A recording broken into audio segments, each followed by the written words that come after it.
Hello friends, welcome to the channel. আজ এই ভিডিওতে আমরা দেখব হাওড়া দীঘা তাম্রলিপ্ত এক্সপ্রেসের সময়সূচি ও রুট ম্যাপ। সঙ্গে থাকুন।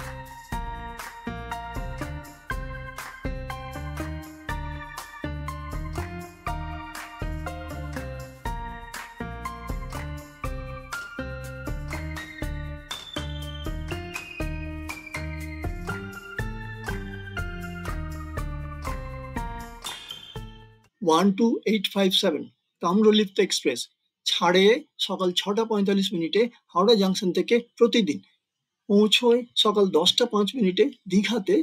দূরত্ব 186 কিলোমিটার, সময় নেয় 3 ঘন্টা 20 মিনিট। ভাড়া এসি চেয়ার কার 380 টাকা, সেকেন্ড সিটিং 105 টাকা। স্টপেজ 7টি। হাওড়া জাংশনে প্ল্যাটফর্ম নাম্বার 19 থেকে ছাড়ে। জেনারেল কম্পার্টমেন্ট 4টি,